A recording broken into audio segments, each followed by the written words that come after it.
Hello વિદ્યાર્થી મિત્રો, કેમ છો બધા ભાઈ? તો એવી આશા રાખું છું એકદમ મોજમાં હશો અને બહુ મસ્ત રીતે એક્ઝામની પ્રિપેરેશન કરી રહ્યા હશો. તો દીકરાઓ, આજે એક સરસ મજાનું ચેપ્ટર જેનું નામ છે ઉત્સર્ગ પેદાશો અને તેનો નિકાલ, એક્સક્રીટરી પ્રોડક્ટ્સ એન્ડ ધેર એલિમિનેશન. બરાબર, એના વિશે આજે આપણે ચર્ચા કરવાના છીએ. આ ચેપ્ટર જ્યારે તમે એનસીઈઆરટીમાં ડાયરેક્ટ વાંચો છો તો તમને બરાબર થોડુંક ભારે પડે છે, થોડુંક ને સર વધારે પડે છે, હે ને? યસ, બટ આજે આપણે એકદમ ઇઝી વેમાં કન્સેપ્ટ ક્લિયર કરવાના છીએ. જરૂર પડે ત્યાં આપણે આકૃતિ દોરીને કન્સેપ્ટ સમજવાના છીએ. જો કે મેક્સિમમ આકૃતિ જશે આપણે આ ચેપ્ટરની અંદર, બરાબર. ને પછી તમે એનસીઈઆરટી વાંચજો તો મસ્ત રીતે તમારું ચેપ્ટર થઈ જશે, ક્લિયર થઈ જશે, બરાબર છે. ચલો, તો ઉત્સર્ગ પેદાશો અને તેનો નિકાલ, બરાબર, ચેપ્ટરનું આ નામ છે.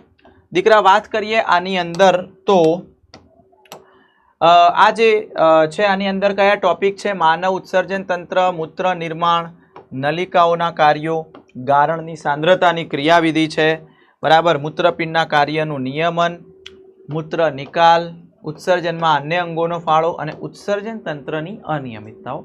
આ બધા ટોપિક આપણે કવર કરવાના થાય છે.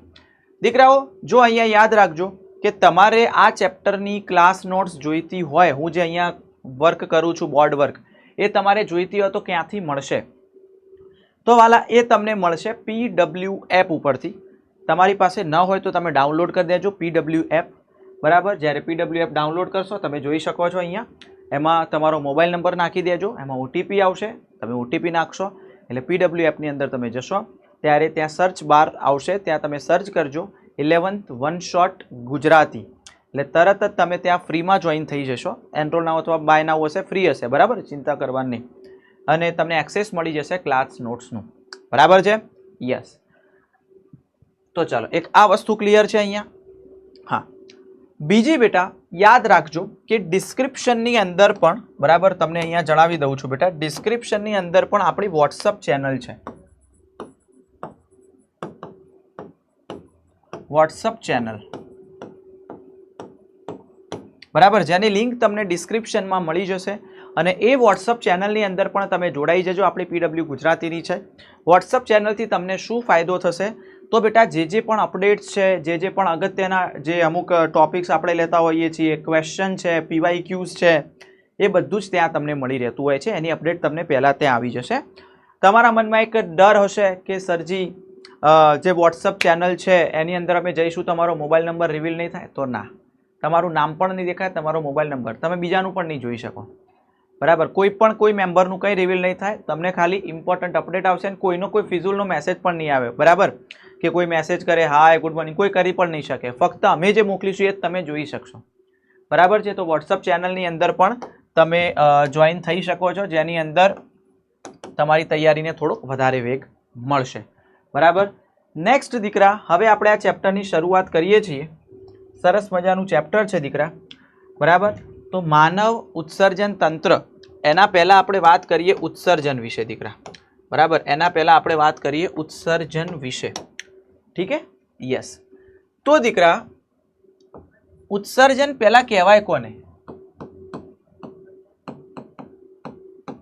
એક્સક્રીશન. તમે ધોરણ 10માં ભણીને આવ્યા કે ઉત્સર્જન કોને કહેવાય? નકામા પદાર્થો છે અથવા આપણા શરીરમાં વધારે પડતા પદાર્થો પડ્યા હોય, એનો શરીરની બહાર નિકાલ કરવો હોય તો એને આપણે ઉત્સર્જન કહીએ છીએ.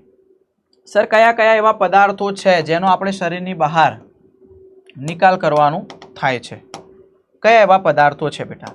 તો હું તમને કહી દઉં કે પાણી વધારાનું હોય, કે પછી K+ વધારાના ક્ષાર હોય, Na+ હોય, Cl- હોય, HCO3- હોય, બરાબર, ફોસ્ફેટ હોય અથવા સલ્ફેટ હોય, બરાબર, પછી એમોનિયા હોય નાઇટ્રોજનયુક્ત નકામા પદાર્થોમાં, યુરિયા હોય, પછી શું નામ, યુરિક એસિડ હોય,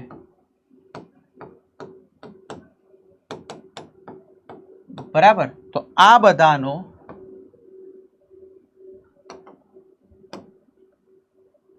અંશતઃ એટલે કે થોડા પ્રમાણમાં અથવા સંપૂર્ણ શરીરની બહાર નિકાલ કરવાનો. એના આપણે શું કહીએ બેટા? ઉત્સર્જન કહીએ છીએ, બરાબર. હવે મેઇન ઉત્સર્ગ દ્રવ્યો કયા છે? એમોનિયા, યુરિયા અને યુરિક એસિડ. તો ઉત્સર્ગ પેદાશોને આધારે પ્રાણીઓ 3 પ્રકારના હોય છે બેટા, બરાબર. ઉત્સર્ગ પેદાશોને આધારે પ્રાણીઓના પ્રકાર.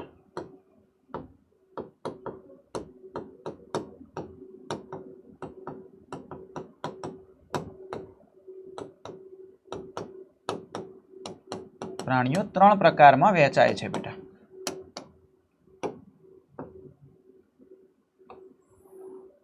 ચાલો, તો 3 પ્રકારે વહેંચાતા હોય છે. ધ્યાન આપજો, બહુ મસ્ત રીતે સમજાવીશ બેટા. 1, 2 અને 3. ઠીક હે? યસ. તો કયા 3? તો બેટા પહેલા નંબરે આવશે એમોનિયા ત્યાગી, એમાં એમોનિયા હોય.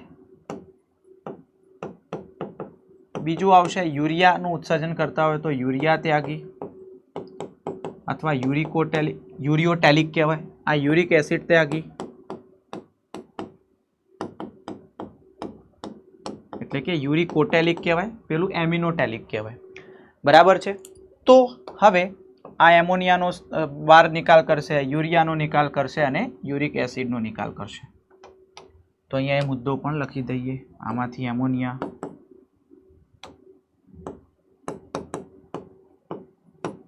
આમાંથી યુરિયા, આ છે યુરિક એસિડ. ઠીક હે? Yes sir. બીજી એક વસ્તુ બેટા કે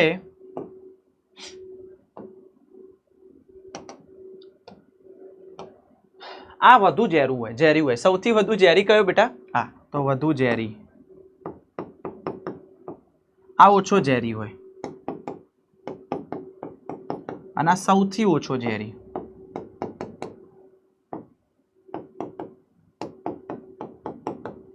ઠીક હે? બીજો મુદ્દો બેટા, આમાં પાણીની જરૂરિયાત વધુ રહે, આમાં ઓછી રહે, આમાં સૌથી ઓછી. કારણ કે જે વધારે ઝેરી હોય એમાં વધારે પાણી જોઈએ એને મંદ કરવા માટે, બરાબર. વધુ પાણીની જરૂરિયાત, આમાં ઓછું પાણી અને આમાં સૌથી ઓછું પાણી.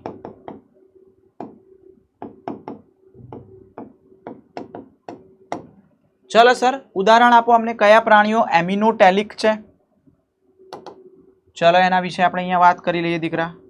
તો જે બને ત્યાં સુધી જે પાણીમાં રહેતા હોય, જેમ કે જલીય કીટકો, જલીય ઉભયજીવી અને ઘણી હસ્તી મત્સ્ય.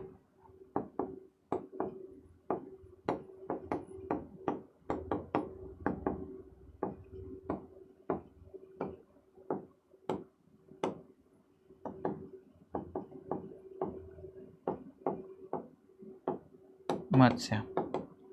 સર યુરિયાનો ત્યાગ કરતા હોય એવા કયા બેટા? તો એકદમ સિમ્પલ છે, સ્થલીય ઉભયજીવી, જેમાં દેડકો આવે, દરિયાઈ મત્સ્ય અને સસ્તન. સર યુરિક એસિડનો ત્યાગ કરતા હોય એવા કયા છે? તો એ વસ્તુ ધ્યાનમાં રાખજો. તો યુરિક એસિડની અંદર આપણે લખી શકીએ પક્ષીઓ, સરીસૃપ, જમીનની ગોકળગાય, આ બધા એની અંદર આવી જશે. ઠીક હે? ડન હે જી? Yes sir. તો આ પ્રસ્તાવના હતી. બીજો એક જનરલ નોલેજ માટે કહી દઉં, મીન્સ આપ્યું જ છે બુકમાં. એમોનિયા યુરિયા કરતાં કેટલો વધારે ઝેરી છે? તો 1 લાખ ગણો વધારે ઝેરી છે. હવે આમાં પાણી ઓછું જોઈએ એટલા માટે આ ઘન સ્વરૂપે હશે, જેને આપણે લુગદી અથવા ગોલકો કહીએ, બરાબર. પેલી ગરોળીની લીંડી એ રીતે, સમજી ગયા? Yes sir. ચલો હવે વાત કરીએ બેટા આપણે ઉત્સર્ગ અંગો વિશે. જો કે ઉત્સર્ગ અંગો વિશે મેં પ્રાણી સૃષ્ટિમાં વાત કરી દીધી છે, બટ તો પણ અહીંયા ટોપિક આવ્યો છે તો આપણે વાત કરી લઈએ. ઉત્સર્ગ અંગો, બરાબર છે. તો ઉત્સર્ગ અંગો વિશે વાત કરવાની થાય બેટા તો આપણને ખબર છે જ્યોત કોષો વિશે વાત કરું બેટા. પહેલા નંબરે વાત કરું જ્યોત કોષો.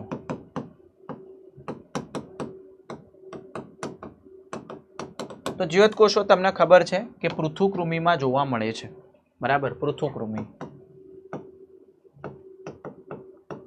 પછી કેટલાક રોટીફર્સ છે, પછી શીર્ષ મેરુદંડી આવે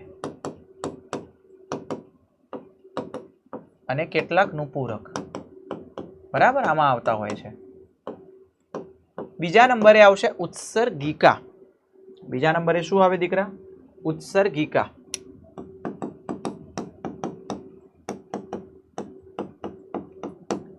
એમાં આવશે અળસિયા જેવા કેટલાક નુપુરક, બરાબર, અળસિયા જેવા કેટલાક નુપુરક.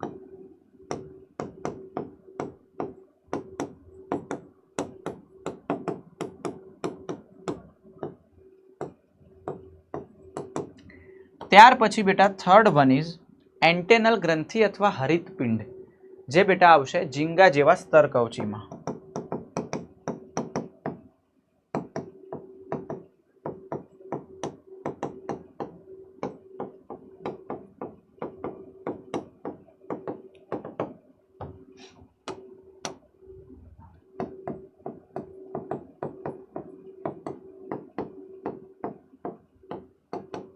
અને પછી આપણે વાત કરીએ ફેફસા, સોરી મૂત્રપિંડ, આ કે થોડું શ્વસન તંત્ર છે.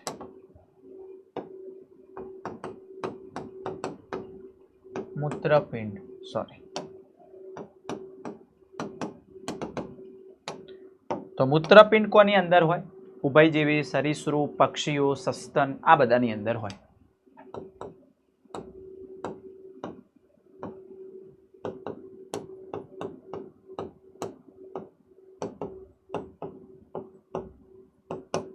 सरीसृप, सस्तन, ठीक है, डन बेटा.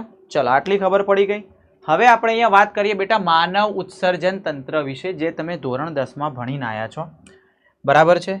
એની આકૃતિ આપણે જોઈએ તો એની આકૃતિ કેવી રીતે હોય છે એ, જો કે અહીંયા આકૃતિ આપેલી છે એટલે હું ફરીથી નથી ડ્રો કરતો અહીંયા આકૃતિ, બટ તમે યાદ રાખજો બેટા ખાસ કે માનવ ઉત્સર્જન તંત્ર જે છે એની અંદર એક તો તમે આ જોઈ શકો છો કે આ પૃષ્ઠ મહાધમની છે, આ પૃષ્ઠ મહાશિરા છે, બરાબર. પછી આ એક આખું મૂત્રપિંડ તમને જોવા મળી રહ્યું છે.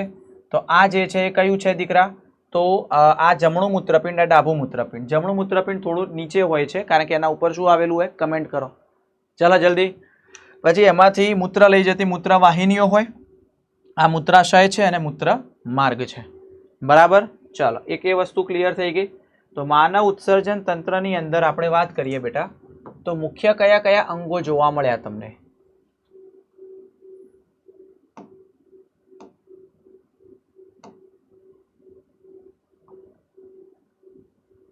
ચાલો તો એની અંદર મુખ્ય આપણે અહીંયા લખી શકીએ મૂત્રપિંડ હોય, મૂત્રવાહિની હોય, મૂત્રાશય હોય અને મૂત્રમાર્ગ હોય. ઠીક હે, તો અહીંયા લખી દેવાનું, ધ્યાન આપજો આ બાજુ. મૂત્રપિંડ, મૂત્રવાહિની, મૂત્રાશય અને મૂત્રમાર્ગ. મેન આપણે ભણવાનું થાય મૂત્રપિંડ વિશે. જો કે એનું બેઝિક માહિતી તમે ધોરણ 10 માં ભણીને આવ્યો, પણ આપણે ડિટેલમાં થોડા ઉતરીશું પછી, બરાબર. એનો આડછેદ જે આપેલો છે એ. તો પહેલા નંબરે આપણે અહીંયા વાત કરીએ મૂત્રપિંડ, જો કે એના વિશે જ ભણવાનું છે મેઇન તો મૂત્રપિંડ વિશે. બેટા આપણને ખબર છે એક જોડ આવેલા હોય, તો એક જોડ, બરાબર. તો એની સંખ્યા પૂછી છે આપણને. હા, આપણે કયું કયું વસ્તુ લખીશું એકવાર તમને કહી દઉં કે સંખ્યા, પછી એનો આકાર, પછી એની લંબાઈ, એની પહોળાઈ, એની જાડાઈ, પછી એનો રંગ, એનું વજન, બીજું પાછળ બાજુમાં લખીશું, બરાબર. ચાલો એક જોડ હોય, આકાર વાલના દાણા જેવો, લંબાઈ હોય 10 થી 12 સેન્ટીમીટર,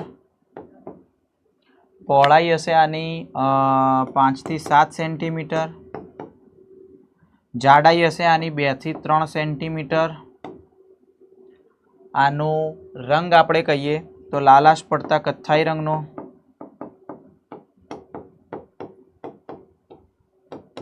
વજન 120 થી 170 ગ્રામ,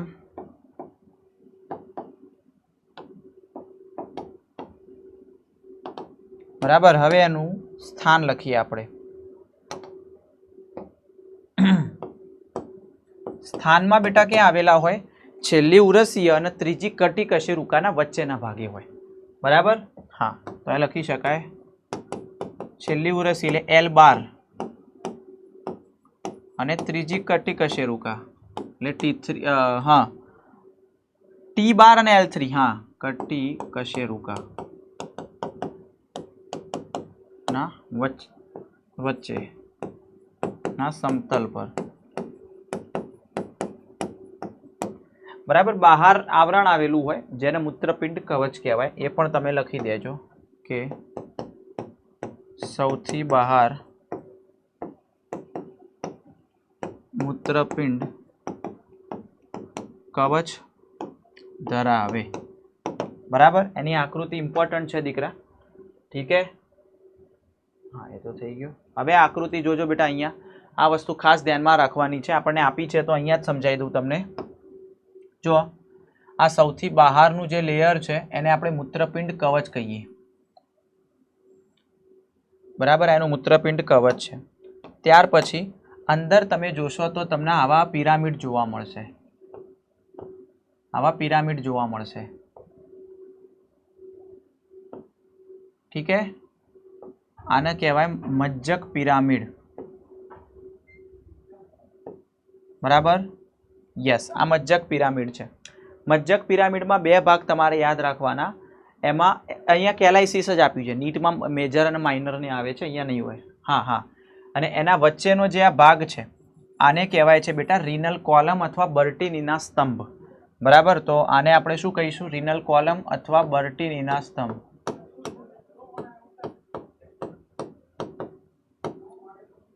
રિનલ કોલમ અથવા બર્ટીનીના સ્તંભ તરીકે ઓળખવામાં આવે છે. ત્યાર પછી આ જે ગોળાકાર ભાગ વધ્યો, આખો આ ભાગ, એને કહેવાય મૂત્રપિંડ નિવાબ, જે ગરણી આકારનો હોય, પહોળો ગરણી આકારનો, બરાબર. પછી તમે અહીંયા જોઈ શકો છો એક નાભીની રચના થાય છે. નાભી નહીં લખ્યું? હા, તો આ ભાગ છે, આ ભાગ છે જેને આપણે નાભી કહીએ છીએ, બરાબર. જેને શું કહેવાય? નાભી હિલમ. અને એ નાભીની અંદર અને બહાર ધમની, શીરા, રુધિરવાહિની, ચેતા ને બધું પસાર થાય ને બહાર આવતું હોય છે, બરાબર. યસ. અને આ જે ભાગ છે દીકરા, આ બધા બહારના ભાગ છે, બરાબર. તો આને આપણે મૂત્રપિંડ બાહ્યક કહેવાય, અને આ અંદરનો ભાગ છે એને મજ્જક કહેવાય, ઠીક હે. ચલો, આટલી વસ્તુ ખબર પડી ગઈ? Yes sir. બીજી વસ્તુ બેટા અહીંયા ખાસ ધ્યાનમાં રાખવાનું છે કે આની અંદર ઉત્સર્ગ એકમ આવેલા હોય છે, અને ઉત્સર્ગ એકમની અંદર બેટા રુધિર કેશિકા ગુચ્છ અને મૂત્રપિંડ નલિકા આવેલી હશે. ઉત્સર્ગ એકમ એ મૂત્રપિંડનો રચનાત્મક અને ક્રિયાત્મક એકમ છે. તો અહીંયા ટાઇટલ લખું છું, ઉત્સર્ગ એકમ, નેફ્રોન. રચનાત્મક ક્રિયાત્મક એકમ જે બે ભાગનો બનેલો હોય દીકરા. પછી આકૃતિ ડ્રો કરું એની, બરાબર.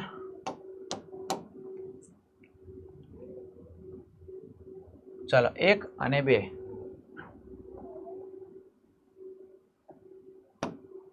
1 અને 2 બે ભાગનો બનેલો હોય બેટા.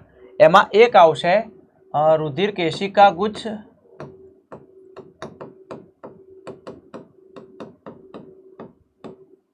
અને બીજું આવશે મૂત્રપિંડ નલિકા.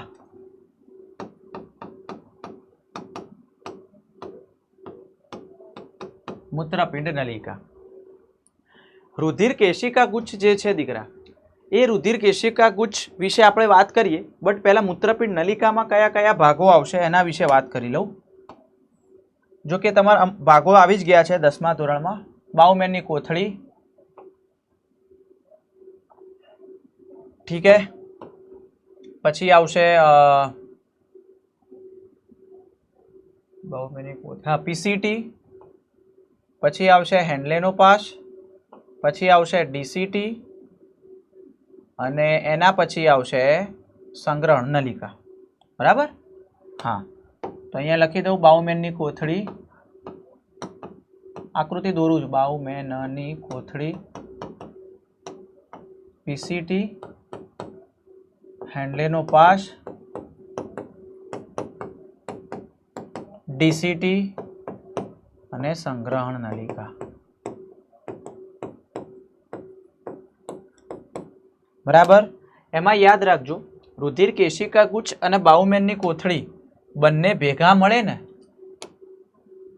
આ અને આ જ્યારે બંને ભેગા મળશે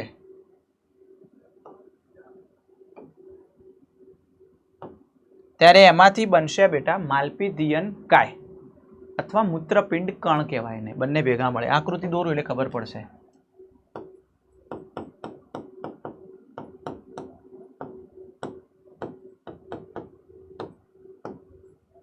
મૂત્રપિંડ કણ. બરાબર. તો આને શું કહેવાય? માલપીધિયન કાય અથવા મૂત્રપિંડ કણ કહેવાય. ઠીક હે? યસ. હવે એકવાર આકૃતિ આપણે ડ્રો કરી દઈએ એટલે તમને આરામથી ખ્યાલ આવી જાય કે કોને શું કહેવાય છે એ. જોજો દીકરાઓ, પ્લીઝ આ બાજુ ધ્યાન આપજો.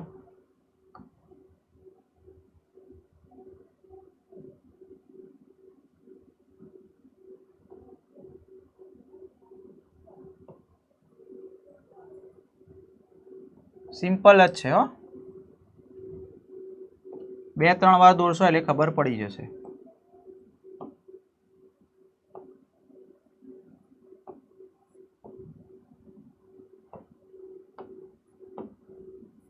ચાલો, થઈ ગયું તૈયાર. અહીંયાથી એક રુધિર વાહિની આવે, પછી આ રીતે જતી રહે, ગૂંચળું બનાવે અહીંયા. ઠીક હે? ચલો, હવે અહીંયા નામ નિર્દેશન કરી લઈએ આપણે. બરાબર. આ જે આવી એને કહેવાય અંતર્વાહી ધમનિકા.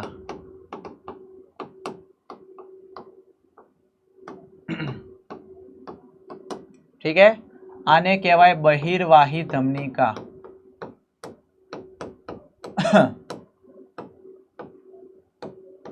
યસ. આને કહેવાય બાઉમેનની કોથળી, બેવડા પ્યાલા આકારની રચના, કપ આકારની રચના.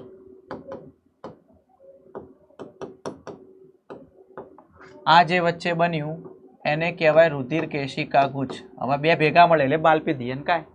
બરાબર.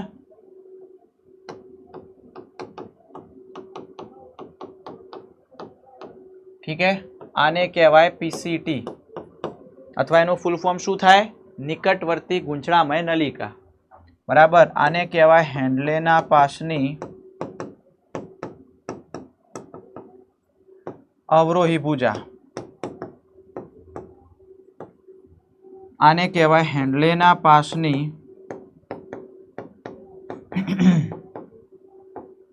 આરોહી ભુજા. બરાબર. આને કહેવાય હેન્ડલેના પાસની આરોહી ભુજાનો પહોળો ભાગ અને આ ભુજાનો પાતળો ભાગ, બે હોય. બરાબર. યસ. આ જે છે એને ડીસીટી. ડીસીટીનું ફૂલ ફોર્મ શું થાય? દૂરસ્થ ગૂંચળામય નલિકા. બરાબર. અને આ જે નલિકા છે એને કહેવાય સંગ્રહણ નલિકા.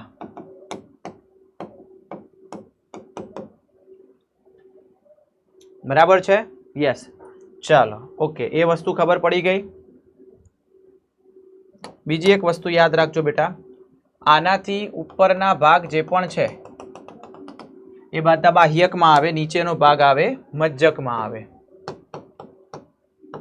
તો બાહ્યક અને આ મજ્જક આવી જશે. ચાલો, આટલી વસ્તુ ક્લિયર. હજુ આકૃતિ હું ફરીથી ડ્રો કરું તો તમને અહીંયા ખબર પડી જાય. પ્લીઝ આ બાજુ ધ્યાન આપજો દીકરાઓ.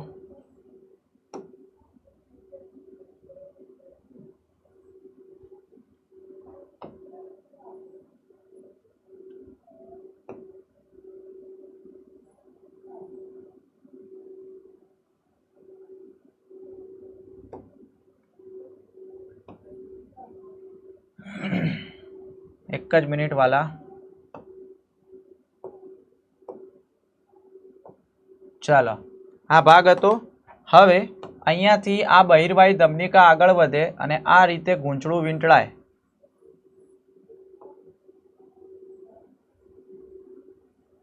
બરાબર. તો યાદ રાખજો, પહેલા જ્યારે વીંટળાય છે ત્યારે એને પરિનલિકા કહેવાય, પણ જ્યારે હેન્ડલેના પાસ ઉપર વીંટળાય છે ત્યારે એને કહેવાય છે વાસા રેક્ટા.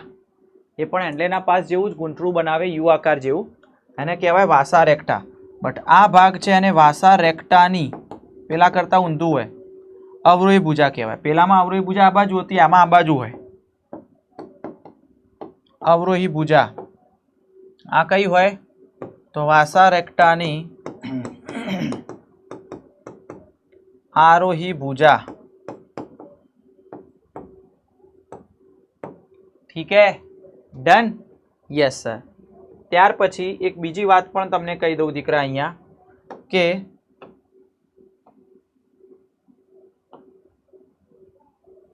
આ રીતે ભાગ હતો, બરાબર, અને અહીંયા આ રીતે પસાર શું થતું હતું, ડીસીટી પસાર થતો હતો, બરાબર.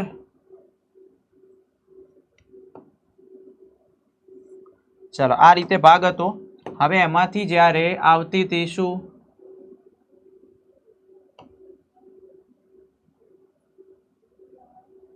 બરાબર. તો અહીંયા જુઓ, આ બંને વચ્ચે એક વિસ્તાર બનતો હતો,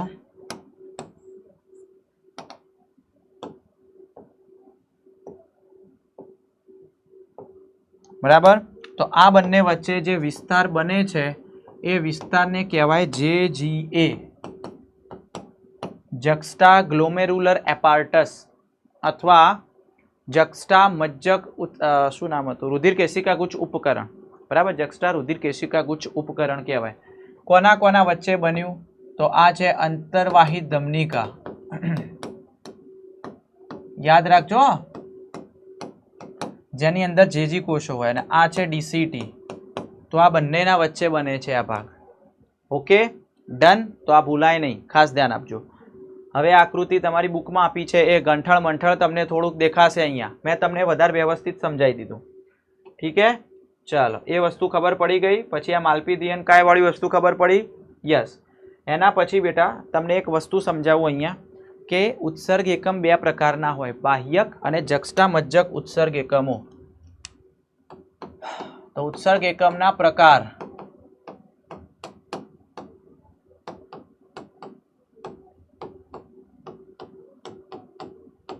ઉત્સર્ગ એકમના પ્રકાર, બરાબર છે. યસ. હવે આ બાજુ ધ્યાન આપજો. તો ઉત્સર્ગ એકમ દીકરા બે ટાઈપમાં વિભાજિત થતા હોય છે. કયા બે ટાઈપ? Please B focus.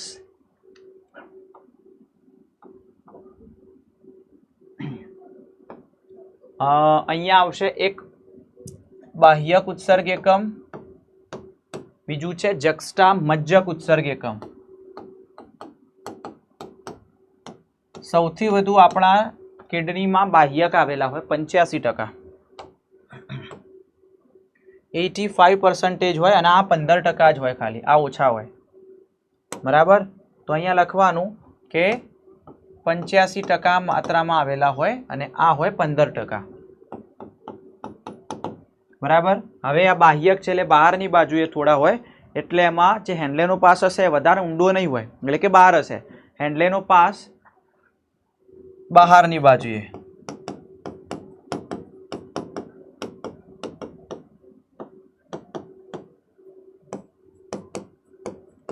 આમાં હેન્ડલેનો પાસ મજ્જકમાં ઊંડે સુધી ખૂંપેલો હોય.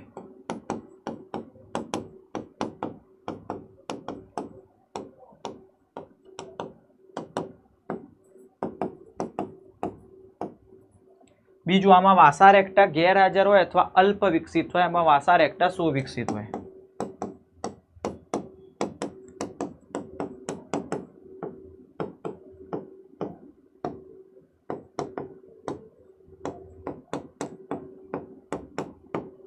આમાં આવશે વાસા રેક્ટા સુવિકસિત. શું આવશે? વાસા રેક્ટા સુવિકસિત. આટલી વસ્તુ યાદ રાખવાની. હવે મૂત્રનું નિર્માણ કેવી રીતે થાય છે સર, એ સમજાવો. એટલે કે જે યુરિન ફોર્મેશન છે બેટા એ 3 રીતે થતું હોય છે. ખાસ ધ્યાન આપજો. હું અહીંયા 2 ટોપિક સાથે લઈશ. આના પછીનો એક ટોપિક આપેલો છે અહીંયા કે નલિકાઓના કાર્યો, તો હું એની સાથે જ લઈ લઉં છું, એટલે આ ડિલેટ જ કરી દઉં. બરાબર, પહેલેથી. યસ, અહીંયા ધ્યાન આપજો.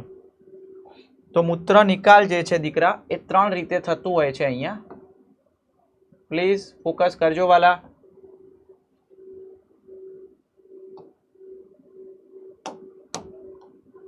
ત્રણ રીતે.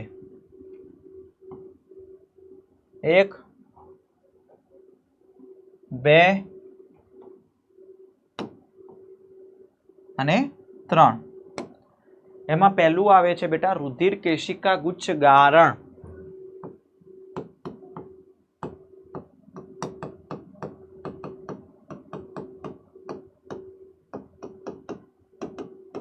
ગારણ. બીજા નંબરે આવે છે બેટા પુનઃ શોષણ. જો મસ્ત રીતે સમજાવું, મસ્ત શોર્ટ એન્ડ સ્વીટ.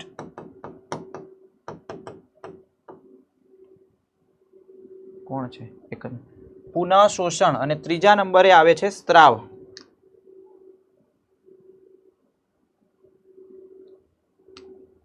બરાબર, અને ત્રીજા નંબરે આવે છે સ્ત્રાવ. Okay, done. ચાલો હવે આ બાજુ ધ્યાન આપજો દીકરા. રુધિર કેશિકા ગુચ્છ ગારણ વિશે આપણે પહેલા ભણીએ. અહીંયા સિમ્પલ છે.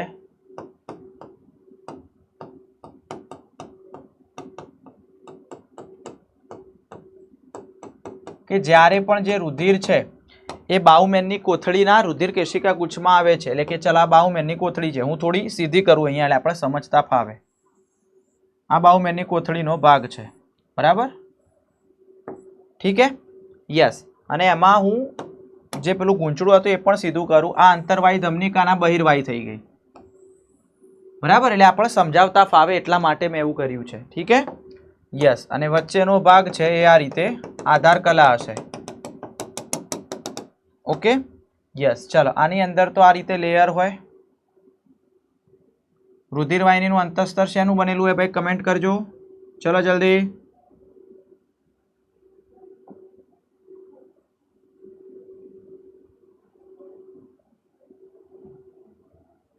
યસ, આની અંદર પણ પોડોસાઇટ્સ આવેલા હોય.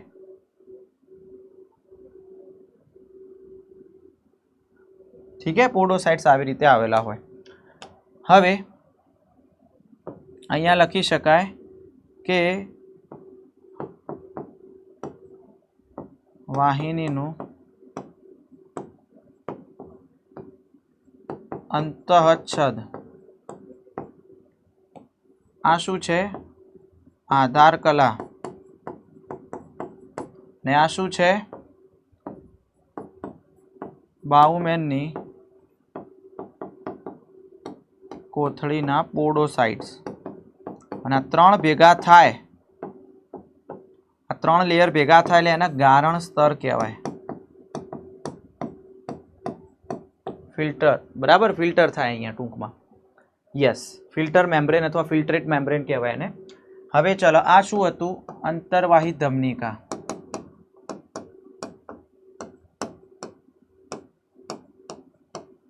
અને આ શું છે દીકરા? બહિર્વાહી ધમનિકા.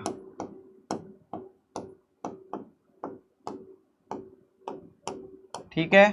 ડન બેટા. હવે આ બાજુ ધ્યાન આપજો. આમાં જ્યારે રુધિર આવે છે દીકરા, અહીંયા જ્યારે રુધિર આવે છે તો રુધિર આવ્યું કેટલું હોય? તો યાદ કરો, મેં આના આગળના ચેપ્ટરમાં સમજાવ્યું હતું 5000 ml એટલે 5 લીટર. કારણ કે ક્ષેપક દ્વારા એટલું બહાર ફેંકાતું હતું. તો આવે છે કેટલું? 5 લીટર. બટ અહીંયા કેટલું આવશે? 1100 થી 1200 ml. કારણ કે બધું ના પહોંચી વળે, જગ્યા ઓછી હોય ને એ રીતે. બરાબર, તો અહીંયા આવે છે 1100 થી 1200 ml રુધિરનું ગારણ થાય. આવ્યું 5, એમાંથી ગારણ થયું 1100 થી 1200 ml નું ગારણ થયું. બરાબર, એમાં રુધિર રસનું જ ગારણ થાય, બાકીનું બધું તો આગળ જતું રહેશે. જે રક્તકણો, આરબીસી, ડબલ્યુ એ બધું ના આવે. બરાબર, હવે જ્યારે ગારણ થાય એટલે આ ભાગ અંદર આવશે આમાં. હવે 1100 થી 1200 મિલીનું ગારણ થયું, પણ એમાંથી ગારણ થઈને ગરણીમાં કેટલું આવ્યું? 125 મિલી 1 મિનિટમાં. બરાબર, તો અહીંયા લખી દઉં હું 125 મિલી પ્રતિ મિનિટ 1 મિનિટમાં આવ્યું હોય તો આખા દિવસમાં કેટલું થાય? 180 લીટર, બરાબર, અથવા 180 લીટર પ્રતિ દિવસ. તો આ જે ભેગું થયું છે એને જ આપણે શું કહીએ છીએ? GFR, ગ્લોમરુલર ફિલ્ટ્રેશન રેટ, અથવા તો રુધિર કેશિકા ગુચ્છ ગારણ દર, બરાબર. તો આને કહેવાય GFR, રુધિર કેશિકા ગુચ્છ ગારણ દર. એટલે 1 મિનિટમાં GFR પૂછે તો 125 ml અને એક દિવસમાં 180 લીટર જેટલો ઉત્પન્ન થાય. તો ચાલો આ પહેલું ગારણવાળું પૂરું થઈ ગયું. તો ગળીને 180 લીટર એક દિવસમાં આવ્યું છે, બરાબર.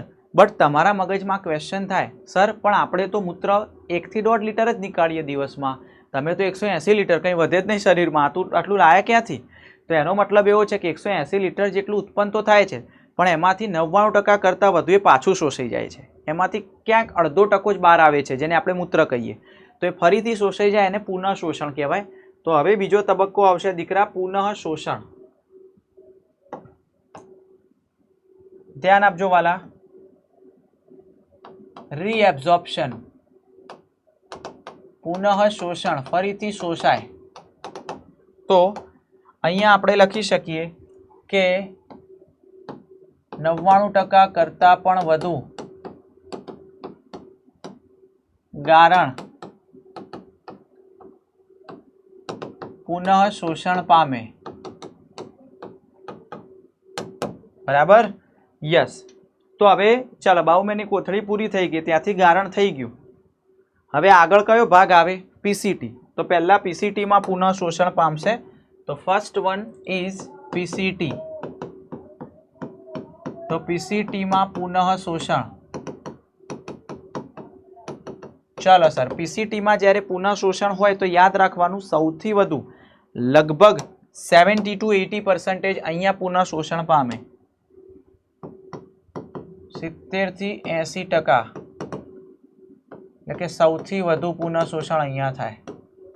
ચાલો કમેન્ટમાં મને જણાવો, પીસીટીની અંતઃ દિવાલ, અંદરની દિવાલ કઈ પેશીની બનેલી હોય? એક્યુરેટ આન્સર જોઈએ. હવે જેમ કે આ પીસીટી છે, બરાબર. હવે પીસીટીની અંદર સર કોનું કોનું પુનઃ શોષણ થશે? તો આપણે અહીંયા લખતા જઈએ.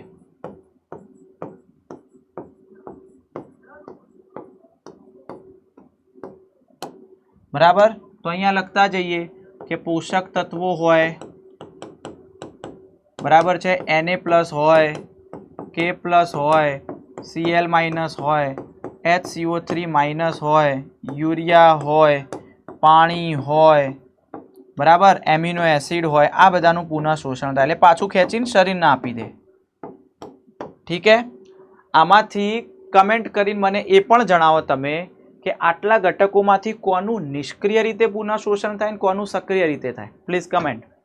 એમાં યાદ રાખજો બેટા, આ પહેલી વાર શોષાઈ રહ્યો છે બાયકાર્બોનેટ, એટલે આનું શોષણ પહેલી વાર, કારણ કે બીજે ક્યાંય નહીં શોષાયો, અને આ ખૂબ જ ઓછી માત્રામાં થાય. આનું ઓછી માત્રામાં પુનઃ શોષણ થાય. ચલો, પીસીટીમાં પુનઃ શોષણ ખબર પડી. હવે જેટલું વધ્યું છે આગળ, એ આગળ જશે કોના મારફતે? કોને પાસે? હેન્ડલેનો પાસ. ચલો હેન્ડલેના પાસ પાસે લઈ જઈએ આપણે હવે. તો સેકન્ડ વન ઇઝ હેન્ડલેના પાસમાં પુનઃ શોષણ.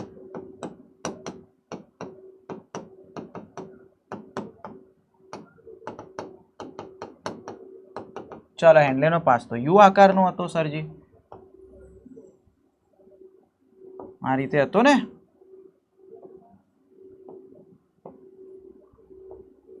Yes sir. હવે જ્યારે ગારણ અહીંયા આવે ત્યારે એની સાંદ્રતા 300 મિલીઓસ્મોલ પ્રતિ લિટર હોય છે. જેમ જેમ નીચે ઉતરે એમ એમ એની સાંદ્રતા વધતી જાય છે.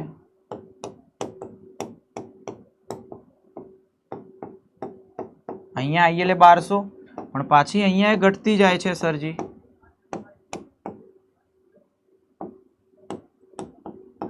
પાછી 300 કાં તો 200 જેટલી થઈ જાય. એટલે આપણે 300 નો આંકડો માની ચાલવાનું છે. તો આવું કેમ થયું? કારણ કે આમાંથી પાણી માટે પ્રવેશશીલ છે, પાણી બહાર નીકળી શકે અને ક્ષાર માટે અપ્રવેશી, ક્ષાર ના નીકળે એટલે પાણી નીકળે એટલે સાંદ્રતા વધે, બરાબર.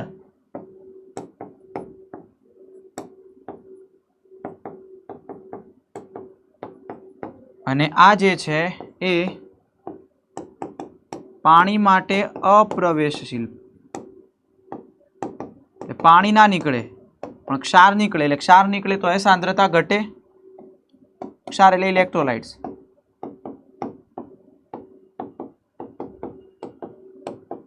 ક્ષારને આપણે શું કહીએ છીએ? ઇલેક્ટ્રોલાઇટ્સ. એટલે આ કઈ ભુજા હતી? અવરોહી. તો યાદ રાખજો આ કઈ હતી? આરોહી ભુજા. ઠીક હે? એટલે ઉપરથી નીચે જતા સાંદ્રતા વધે, નીચેથી ઉપર જતા સાંદ્રતા ઘટે છે. અને એટલે કે આમાં પાણીનામાં ઇલેક્ટ્રોલાઇટ NaCl ને બધું થાય. ચાલો હવે થર્ડ વન ઇઝ DCT. તો DCT માં શરતી પુનઃ શોષણ થાય દીકરા.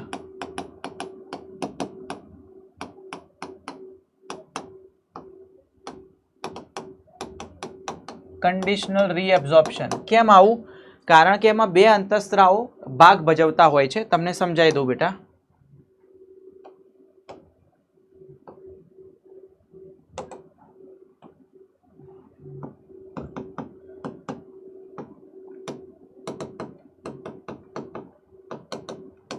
શરતી પુનઃ શોષણ થાય છે, એમાં બે અંતઃસ્ત્રાવો ભાગ ભજવતા હોય દીકરા. એક છે ADH, બીજો છે આલ્ડોસ્ટેરોન.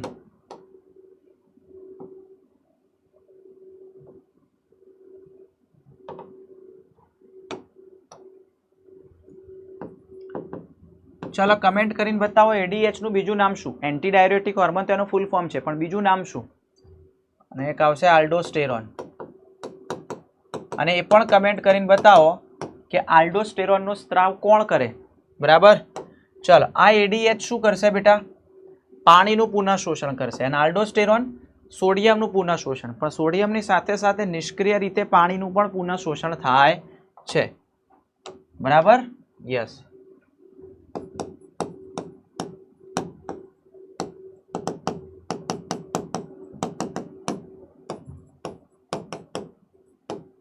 સાથે નિષ્ક્રિય રીતે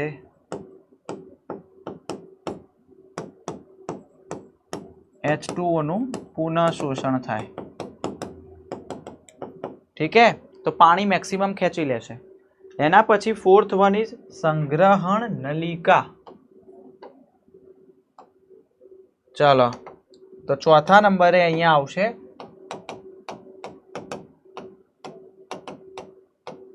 સંગ્રહણ નલિકા. ઠીક હે? યસ બેટા. હવે સંગ્રહણ નલિકા જે છે દીકરા, એની વાત કરું હું અહીંયા.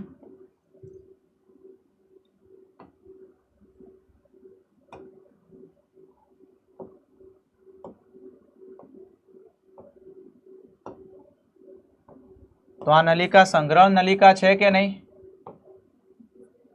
ઠીક હે? યસ. હવે આ જે સંગ્રહણ નલિકા છે એમાં મોટા જથ્થામાં પાણીનું પુનઃ શોષણ થાય.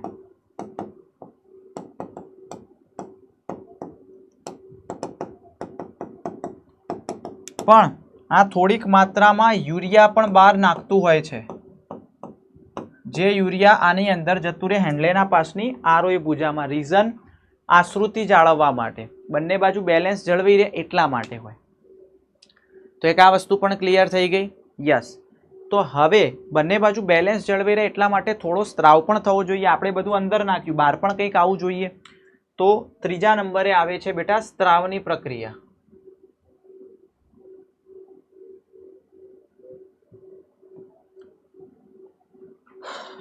તો થર્ડ વન ઇઝ સ્ત્રાવ. તો 3 ભાગ દ્વારા સ્ત્રાવ થતો હોય છે દીકરા.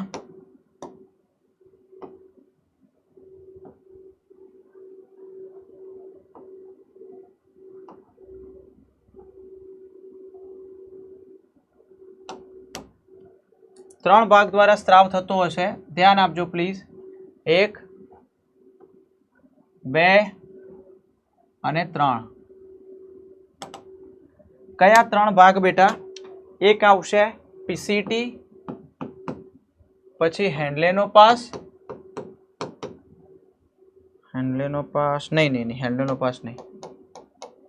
ડીસીટી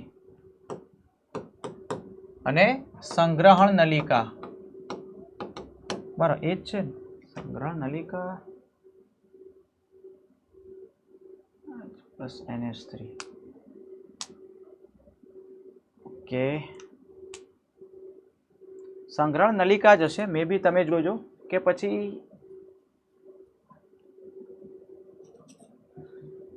મે બી એ જ હશે.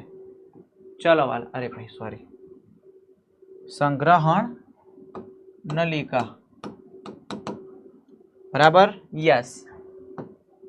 તો પીસીટી માંથી H+ અને NH3 આવે. આમાં આવે H+, K+ અને NH3 3 આવે. બરાબર તો છે જ, જે તો કમ્પ્લીટ જ રહ્યો છું. તો એકવાર જોઈ લેજો કે અહીંયા હેન્ડલેનો પાસ આવે કે શું આવે. અહીંયા H+, K+ અને NH3, અને અહીંયા આવશે K+ અને H+. એનો સ્ત્રાવ થતું હોય. બરાબર, ચલો અહીંયા આકૃતિ આપેલી છે, તમે જોઈ અને ક્લિયર કરી શકો છો. ઠીક હે, ચલો નેક્સ્ટ હવે આગળ વધીએ. ગારણની સાંદ્રતાની ક્રિયાવિધિ અથવા તો એને આપણે કાઉન્ટર કરંટ ક્રિયાવિધિ કહીએ છીએ. ઇમ્પોર્ટન્ટ છે, આ પાણી છે. હા, કાઉન્ટર કરંટ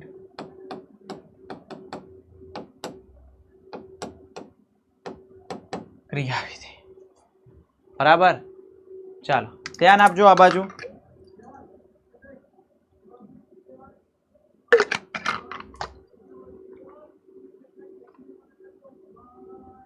જો બેટા, કાઉન્ટર કરંટ ક્રિયાવિધિમાં કાઉન્ટરનો મતલબ થાય ઓપોઝિટ, વિરુદ્ધ. કરંટ એટલે પ્રવાહ, ફ્લો. તો કાઉન્ટર કરંટ ક્રિયાવિધિમાં 3 અલગ અલગ ફ્લો તમને જોવા મળશે. પછી એની આકૃતિ દોરી અને સમજાવું. આનાથી સસ્તનોમાં સાંદ્ર મૂત્ર ઉત્પન્ન થાય છે. જોજો ખાસ. એક આવશે હેન્ડલેના પાસની અવરોહી અને આરોહી ભુજા વચ્ચે ગારણનો વિરુદ્ધ પ્રવાહ. એક તો એક આ વિરુદ્ધ જોવા મળશે. બીજું આવશે વાસા રેક્ટાની અવરોહી અને આરોહી ભુજા વચ્ચે રુધિરનો વિરુદ્ધ પ્રવાહ.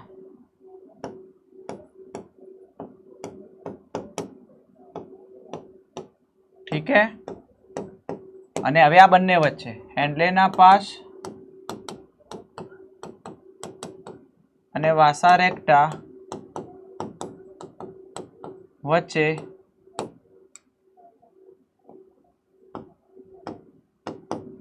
ભુજાઓનો વચ્ચે નહીં યાર, રેક્ટાની ભુજાઓ વચ્ચે. બરાબર, પ્રવાહ. ચાલો, તો આના કારણે શું થાય છે? સસ્તનોમાં સાંદ્ર મૂત્ર ઉત્પન્ન થાય છે.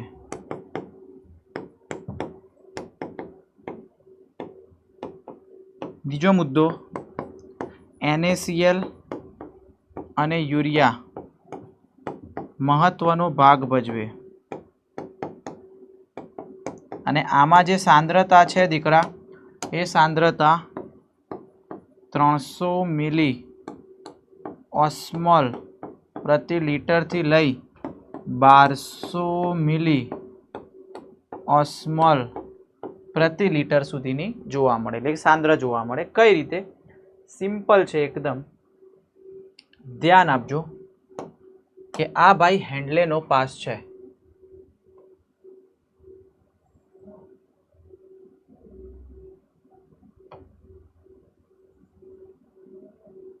આ હેન્ડલેનો પાસ છે અને આ છે વાસા રેક્ટા. હું અલગ કરું છું આમને એટલે તમને સમજાવતા ફાવે. આ છે વાસા રેક્ટા. ઠીક હે. આ શું છે? વાસા રેક્ટાની અવરોહી ભુજા. આ શું છે? હેન્ડલેના પાસની આરોહી ભુજા. આ શું છે? હેન્ડલેના પાસની અવરોહી ભુજા. અને આ વાસા રેક્ટાની આરોહી ભુજા. એક્ઝેક્ટ ઓપોઝિટ હોય બંને વસ્તુ. હવે અહીંયા જ્યારે ગારણ આવે છે ત્યારે એની 300 હોય, 600 થાય, 900 થાય અને 1200 થાય. અહીંયા 900 થાય, 600 થાય અને 300 થાય. અહીંયા જ્યારે રુધિર આવે છે, અહીંયા રુધિર આવશે, એની 300 હોય, 600 હોય, 900 હોય, 1200 થાય, 900 હોય, 600 હોય અને 300. રીઝન બિંગ કે આમાંથી પાણી બહાર નીકળે છે. બરાબર. આમાંથી NaCl બહાર નીકળે છે એટલે આ અંદર જશે અને આ પણ અંદર જશે. અને આમાંથી શું નીકળશે બેટા? તો આમાંથી પણ પાણી બહાર નીકળે છે. બરાબર. તો હવે આ જે ભાગ છે એ જશે ક્યાં? આવે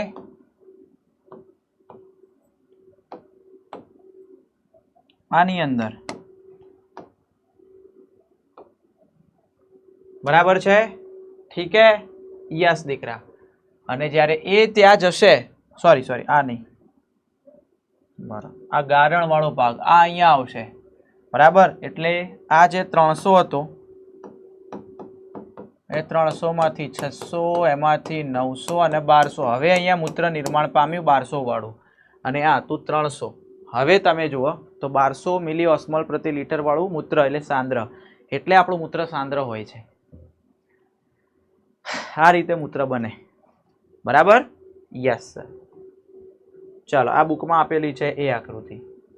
મૂત્રપિંડના કાર્યનું નિયમન બેટા 3 રીતે થાય. મૂત્રપિંડ ઉપર દેખરેખ 3 વસ્તુ રાખે છે. ખાસ ધ્યાન આપજો બેટા. કઈ 3 વસ્તુ? મસ્ત રીતે શોર્ટ એન્ડ સ્વીટમાં સમજાવું.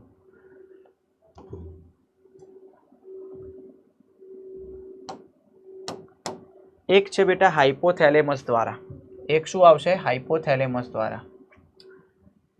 બીજા નંબરે આવે છે રાસ ક્રિયાવિધિ અથવા JGA દ્વારા.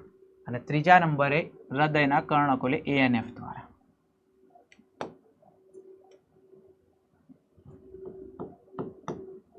હાઇપોથેલેમસ,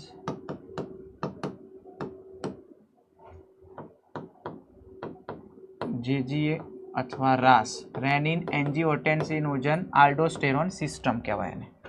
અને એક આવશે ANF, એટ્રિયોનેટ્રીયુરેટ્રિક ફેક્ટર, હૃદયના કર્ણકો એનો સ્ત્રાવ કરે.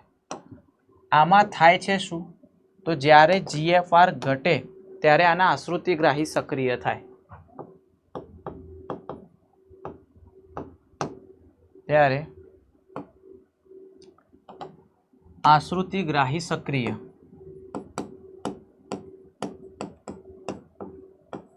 એકવાનો સ્ત્રાવ કરાવશે, ADH નો સ્ત્રાવ કરાવશે.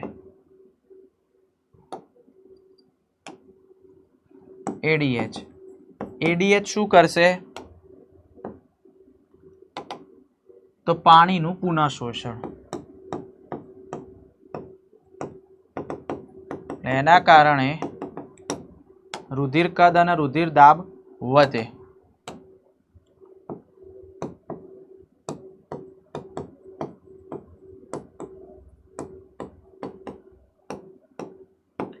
જેથી GFR વધે, જેથી શું થશે?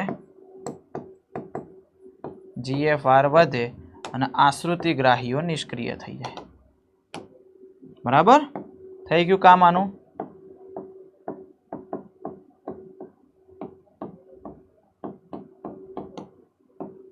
ઓકે, જેજી એની અંદર કેવું હોય છે બેટા? જેજી કોષો છે એટલે કે GFR ઘટે ત્યારે જેજી કોષો સક્રિય થઈ રેનિનનો સ્ત્રાવ કરે. રેનિન કોણ છે યાર?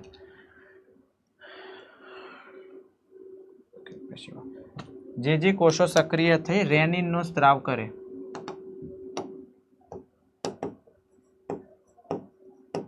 અંતઃસ્ત્રાવ, હો, ઉત્સેચક નહીં. યાર રેનિન અંતઃસ્ત્રાવ છે.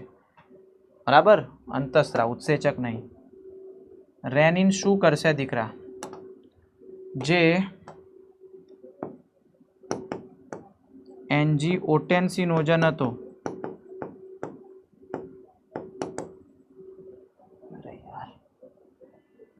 એક જ મિનિટ બેટા, લેક્ચરમાં બોલ શું થયું? કામ હતું 20-25 મિનિટ, કોઈ જરૂર નહીં.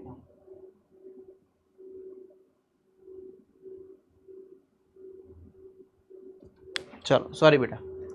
એન્જીઓટેન્સિનોજન નું રૂપાંતરણ કરશે એન્જીઓટેન્સિન 1 માં.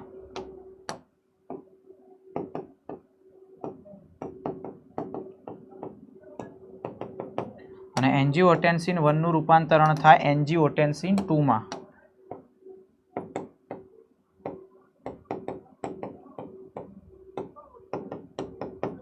અને આ જે એન્જીઓટેન્સિન 2 છે બેટા, બરાબર, તો એ શું કરે છે? એ 3 રીતે બેટા એનું કાર્ય કરતી હોય છે. ધ્યાન આપજો પ્લીઝ. 2 અને 3. એક તો આવશે આલ્ડોસ્ટેરોન મુક્ત કરે,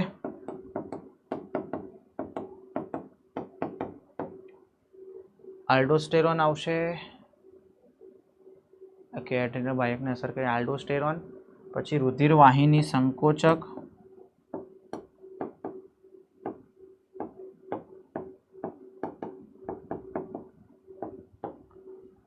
અને ADH. 3 વસ્તુ આવે. એટલે આ 3 જ્યારે મુક્ત થશે ત્યારે ઇન શોર્ટ શું થશે? GFR વધારશે, વધે. હવે આ બંને GFR વધારવાનું કામ કર્યું તો એક એવો હોવો જોઈએ જે ઘટાડતું હોય તો નિયમન થયું કહેવાય ને વાલા? યસ. તો ANF જે છે બેટા એ શું કરશે? રુધિર દાબ અને રુધિર કદ ઘટાડે. કઈ રીતે? રુધિર વાહિનીનું વિસ્તરણ કરી. રુધિર વાહિનીનું વિસ્તરણ કરી. એટલે એનાથી શું થશે બેટા? GFR ઘટે. તો આ રાસ ઉપર આ નિયંત્રણ કરે છે. બરાબર, ANF. સમજી ગયા? Done sir. ચલો એના પછી વાત કરીએ આપણે કે મૂત્રનો નિકાલ કેવી રીતે થતો હોય છે એ. બરાબર, તો બેટા જુઓ અહીંયા હું વાત કરું તો આ મૂત્રાશય છે, ઠીક હે? યસ, આ મૂત્રાશય છે.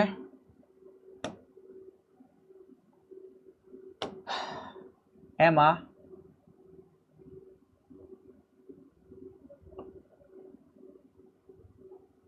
ઠીક હે, આ રીતે આવેલું હોય. યસ, અરે ભાઈ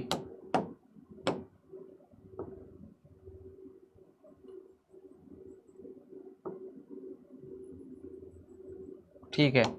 હવે આ બાજુ ધ્યાન આપજો ખાસ. જ્યારે આ રીતે ભરાઈ જાય મૂત્રથી સંપૂર્ણ, બરાબર, એટલે આ શું છે પહેલા એ કહી દઉં તમને કે આ તો મૂત્ર માર્ગ છે ને મુદ્રિકા સ્નાયુ, મૂત્ર માર્ગના મુદ્રિકા સ્નાયુ,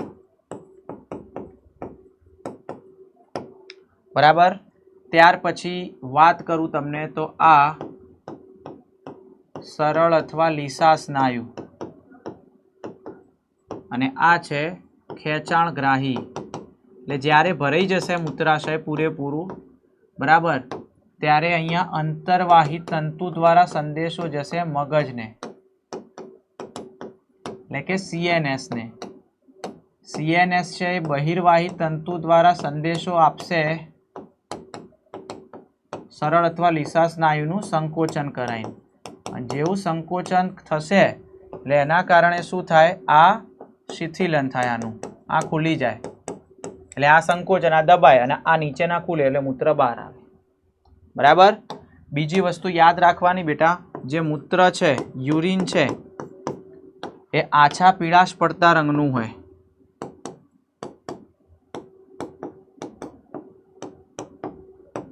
બરાબર. 25 થી 30 ગ્રામ યુરિયા પ્રતિ દિવસ નિકાલ કરીએ આપણે. 1 થી 1.5 લીટર પ્રતિ દિવસ મૂત્ર ઉત્પન્ન કરીએ છીએ આપણે.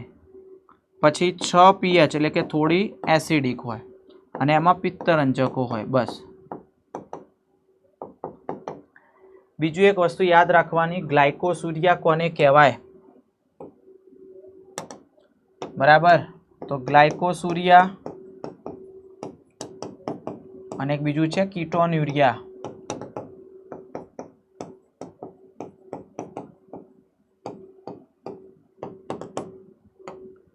ગ્લાયકોસુરિયા એટલે મૂત્રમાં ગ્લુકોઝ જોવા મળે અને કીટોન્યુરિયા એટલે મૂત્રમાં કીટોન કણો જોવા મળે. એટલે આને કહેવાય ડાયાબિટીસ મેલિટસ. બરાબર. અને વધુ પડતું પાણી બહાર નિકાલ પામે, વધારે મૂત્રમાં પાણીનો વ્યય થતો હોય તો એને ડાયાબિટીસ ઇન્સિપિડસ, અને મૂત્રમાં ગ્લુકોઝ જોવા મળે તો ડાયાબિટીસ મેલિટસ. ઠીક હે? ચાલો સર. હવે ઉત્સર્જનમાં અન્ય અંગોનો ફાળો તો ઘણા બધા એવા છે.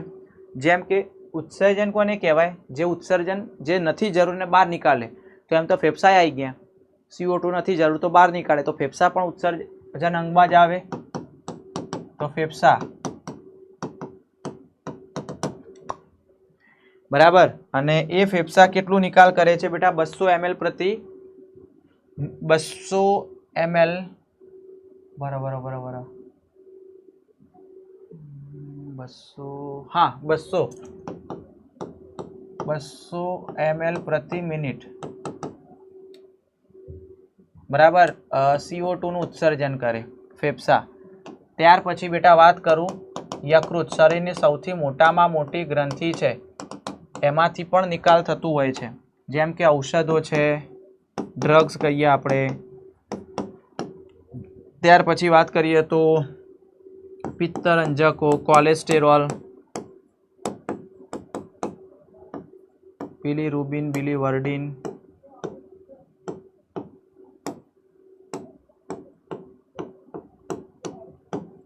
કોલેસ્ટેરોલ વગેરે. ચલો ને ભાઈ. પછી 3rd નંબરે આવશે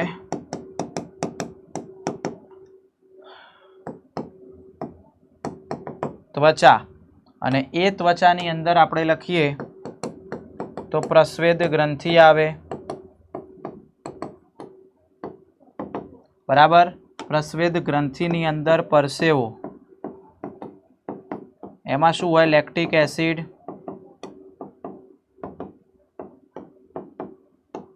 NaCl,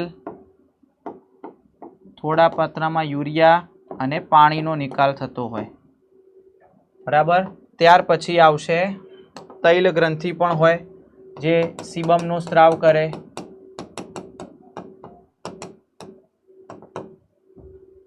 બરાબર. સિબમ એમાં શું હોય બેટા? તો શું બોલ્યો હું? મીણ, સ્ટેરોલ, હાઇડ્રોકાર્બન વગેરે જોવા મળ્યા.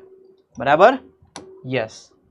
ઉત્સર્જન તંત્રની અનિયમિતતાઓ, એમાં પહેલા નંબરે રુધિર કેશિકા કુચમાં સોજો, ગ્લોમેરુલોનેફ્રાઇટિસ કહેવાય એને.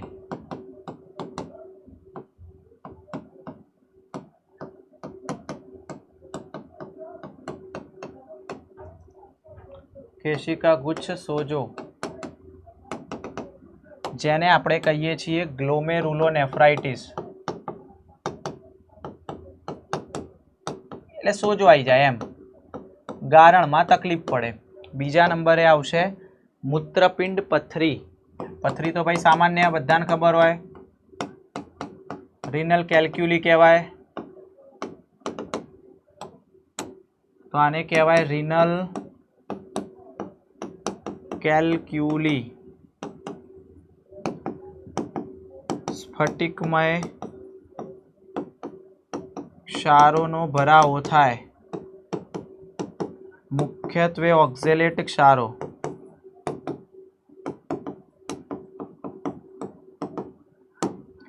ત્યાર પછી થર્ડ વન યુરેમિયા, રુધિરમાં યુરિયાનો ભરાવો. રુધિરમાં યુરિયાનો ભરાવો થઈ જાય.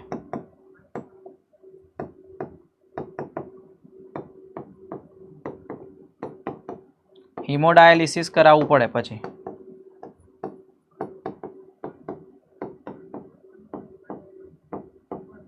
કરાવવું પડે. ત્યાર પછી આવશે મૂત્રપિંડ નિષ્ફળ જવું, કિડની ફેલિયર.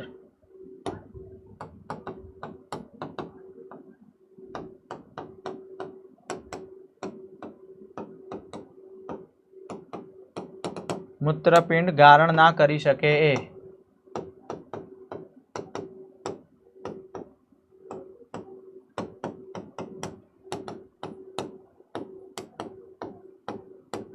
કરી શકે.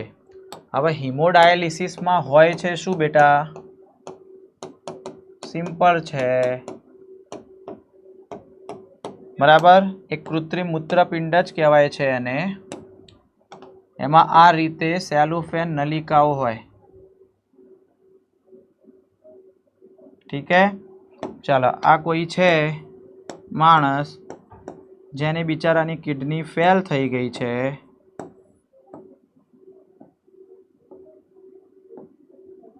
ઠીક હે, તો અહીંયાથી રુધિરને લાવો, અહીંયા દાખલ કરો. આમાં શું ભરેલું હોય? ડાયલાઇઝિંગ પ્રવાહી.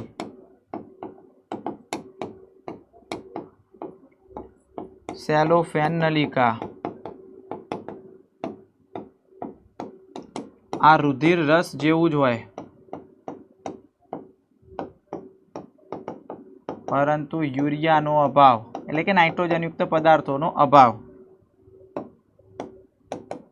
હવે ચલો, આનું રુધિર અહીંયા આવ્યું, તો રુધિર અહીંયા આવશે એટલે રુધિરમાં યુરિયા હશે, તો યુરિયા બધો બહાર નીકળશે અહીંયા, એટલે રુધિર સ્વચ્છ થઈ ગયું. પછી એને પાછું લઈ જાઓ ભાઈ,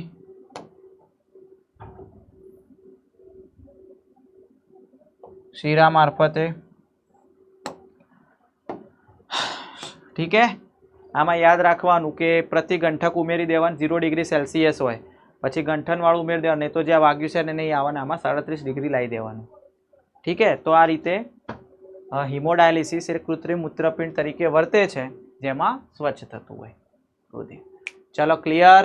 આવડી જાય? ઓકે. હવે MCQ સોલ્વ કરીએ. ચાલો ભાઈ, અમુક હોમવર્કમાં આપીશ.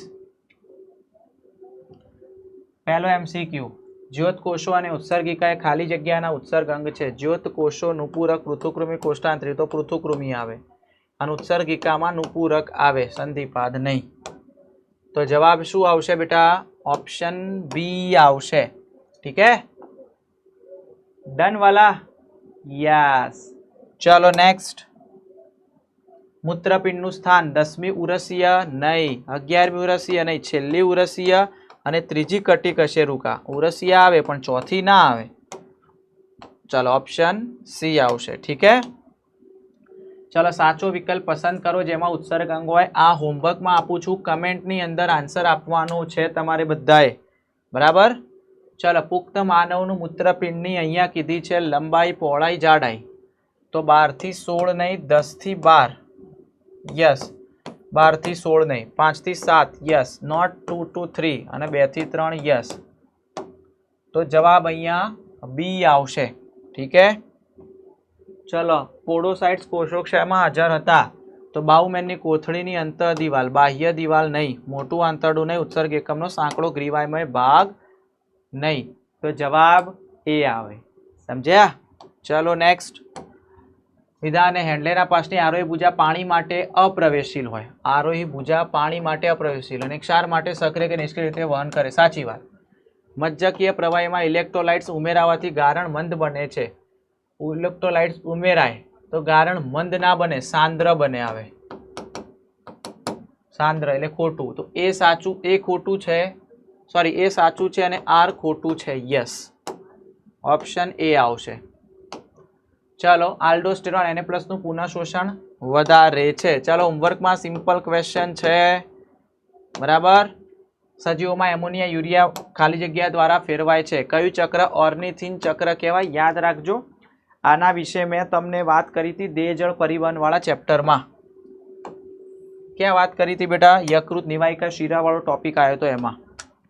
એક માણસ કે જે ભૂખ હડતાળ ઉપર ઉતરે છે પાણી ઉપર. ચાલો લોજિક વાપરવાનું. હોમવર્ક લોજિકલ ક્વેશ્ચન છે, આવડવો જોઈએ. આ માનવ મૂત્ર સામાન્ય રીતે એસિડિક છે. રિઝલ્ટ એનું રીઝન શું છે? ગારણમાં સક્રિય રીતે હાઇડ્રોજન આયનનો સ્ત્રાવ થાય. સોડિયમ આયનોના વાહક પ્રત્યે સોડિયમ આયન સાથે એક હાઇડ્રોજન આયનની પેરીટ્યુબ્યુલર કેશિકાઓમાં અદલા બદલી. ઉત્સર્ગ પામતા પ્લાઝ્મા પ્રોટીન એસિડિક હોય. પોટેશિયમ અને સોડિયમની અદલા બદલી એસિડિક ઉત્પન્ન કરે તો સક્રિય રીતે હાઇડ્રોજન આયનો અને હાઇડ્રોજન એટલે H+ ને કારણે શું થાય છે બેટા? એસિડિકતા જોવા મળે છે. એટલે pH નું સંતુલન. નીચેનામાંથી કયું વિધાન સંગત છે? હેન્ડલેના પાસનો આરોહી ભાગ પાણી માટે અપ્રવેશશીલ. સાચી વાત. હેન્ડલેના પાસનો અવરોહી ભાગ પાણી માટે અપ્રવેશશીલ. ખોટી વાત. હેન્ડલેના પાસનો આરોહી ભાગ પાણી માટે પ્રવેશશીલ. ખોટી વાત. હેન્ડલેના પાસનો અવરોહી ભાગ ઇલેક્ટ્રોલાઇટ્સ માટે પ્રવેશશીલ. ખોટી વાત. જવાબ એ જ આવે. ઠીક હે, ચાલો ડન. તો હોમવર્કમાં MCQ HW ના MCQ ના આન્સર કમેન્ટમાં આપવા. ઠીક હે, ડન. યસ દીકરા. તો આજે આપણે ભણી ગયા ઉત્સર્ગ પેદાશો અને તેનો નિકાલ. ઓકે, ચલો ઠીક હે. તો મજા આવી બેટા, હે ને? ચાલો, તો મસ્ત રીતે રિવાઇઝ થઈ ગયું આપણું ચેપ્ટર. તો દીકરાઓ લોડ અને સ્ટ્રેસ લેતા નહીં, ફેમિલી સાથે ટાઈમ સ્પેન્ડ કરતા રહેજો. જેના કારણે લોડ અને સ્ટ્રેસ ઓછો આવે. તો ભાઈ જાગતા રહેજો, સતર્ક રહેજો, વાંચતા રહેજો, લખતા રહેજો, ભણતા રહેજો. તો રિઝલ્ટ 100% આવતું રહેશે. અહીંયા સુધી રાખીએ છીએ. ખૂબ મજા આવી આજના સેશનની અંદર. તો ખૂબ ખૂબ આભાર એન્ડ બાય બાય.